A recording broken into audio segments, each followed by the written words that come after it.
My name is Hannah. I'm a level 2 nursing student at McMaster University, and today I will be demonstrating how to do a subcutaneous injection and an intramuscular injection using the aseptic technique.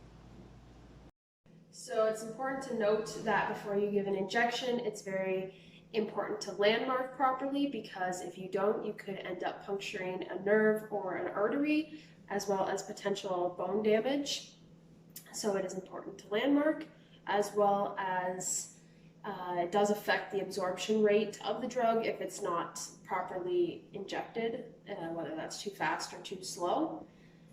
Before giving any type of medication, including the injections, it's very important to go over the 8 patient rights for the safety of our patients. So this includes the correct patient, medication, dose, time, frequency, route, allergies, and reason for the medication. Also very important to take a look at your patient's body type, muscle mass, and fat distribution, as this does affect the injection. Before giving the injection, we have to choose the appropriate needle size based off the gauge. For our sub-Q injections, we typically use a 25 gauge needle.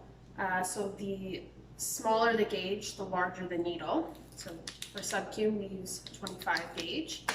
For an IM injection, we typically use between a 21 to a 23 gauge. So this needle is a little bit longer because we are going deeper into the skin.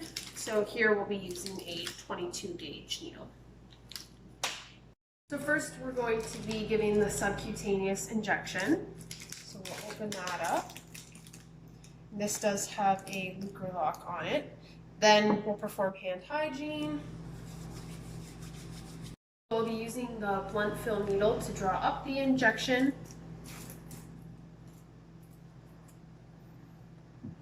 Okay, so now we're ready to give the sub-Q injection.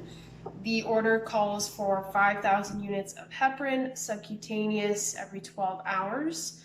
On supply, we have heparin 5,000 units per 1 milliliter, so we'll be drawing up 1 milliliter of heparin from this vial. To do so, we'll be using this needle just to draw it up.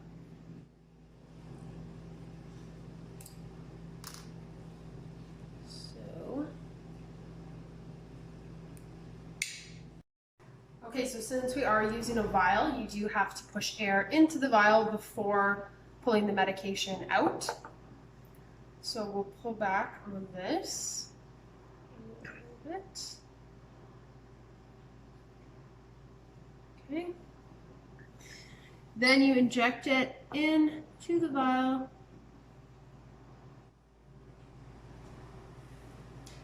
And holding it straight up, push the air into the vial.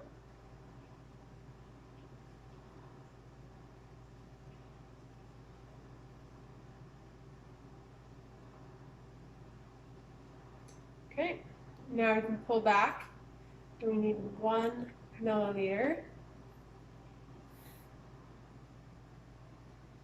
of heparin.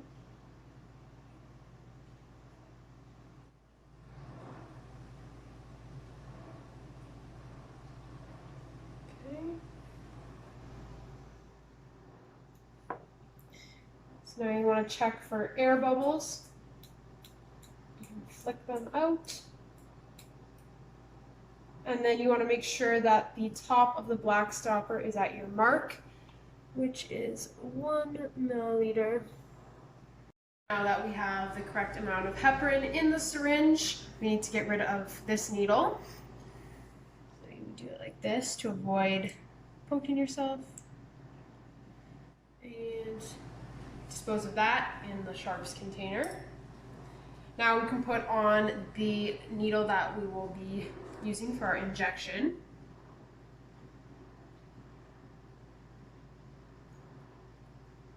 Okay, so now we are ready to give this injection. So before giving this injection, you do want to make a label on it. This would include the patient's name, the type of medication, the dose, and the medication's expiry date, which you would also want to put on the vial. So now we will be preparing the IM injection. So again, we are using a 3 milliliter syringe with a 22 gauge needle. So you can go ahead and open that up there. And then perform hand hygiene. Okay, so for our IM injection, we are giving 1 milligram of Halidol every 4 hours as needed. On hold, we have 4 milligrams for every 2 milliliters in our ampules. So we're going to be giving 0.5 milliliters of Halidol on this ampule. Okay, so to draw up the Halidol, we'll be using this needle again. This is just temporary. So you just put it on like that. Now we'll be using an ampule this time. So we want to make sure that there are no air bubbles in it, which there don't seem to be. We'll be using an alcohol swab. Placing it on the neck of the ampule, and you always want to break it away from yourself. Okay, dispose of this in the sharps container. So we'll be drawing up 0.5 of a milliliter. So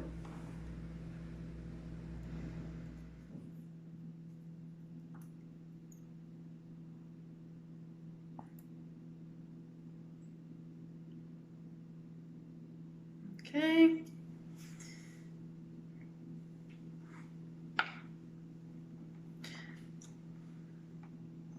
And then again, you want to make sure that the black stopper is right where you need it to be. And again, making sure that you have all the air bubbles out. Now we can get rid of the temporary needle. Oops. In the sharps container. And now we'll be putting on the real needle. Okay, so now we have both of our needles ready to go. Okay, so now that we have our 2 injections made up with their labels on them, we are ready to deliver them to the patient. So before doing that, we'll perform hand hygiene again.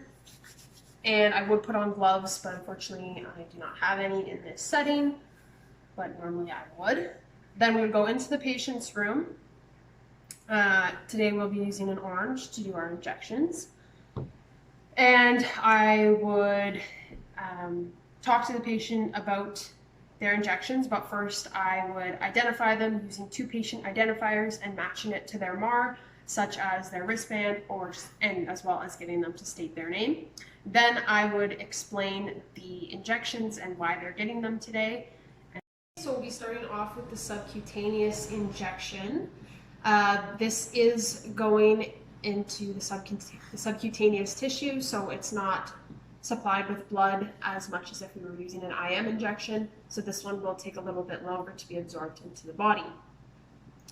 Typically for this type of injection, the most common sites are the back part of the upper arm, the upper abdomen, and the anterior part of the thigh. The best way to think about it is to go 3 fingers down from the bony process of the shoulder, and right at the bottom of those 3 fingers is where you would give it. For a sub-Q injection, we would be giving it on a 45-degree angle, and it's usually a 25 gauge needle, which we do have here.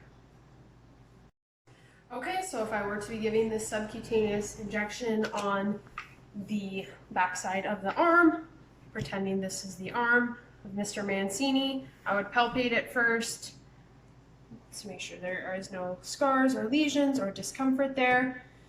Now it's all good. So before giving it, we'll do our 3 fingers and clean the area with an alcohol wipe first, then let that dry. Get the needle ready. Okay, Mr. Mancini, if I can just get you to take a deep breath. I would give the skin a little pinch, going in on a 45-degree angle, and just slowly.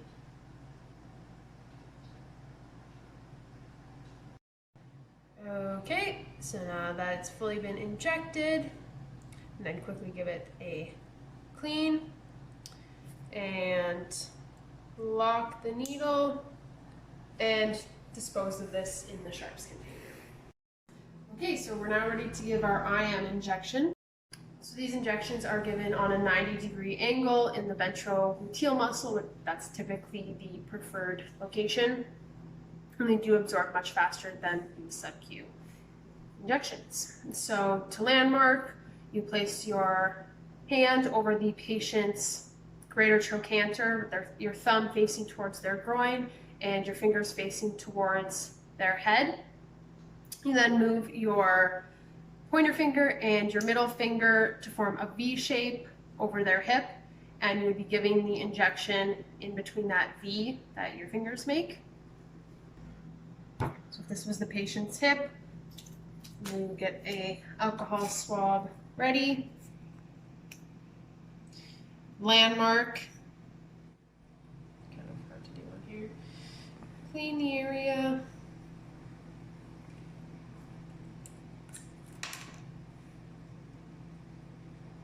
And like I said, these ones typically do go in on a 90-degree angle. And also with an IM injection, you do have to aspirate before giving the injection to make sure that you're not in an artery. So, aspirate up.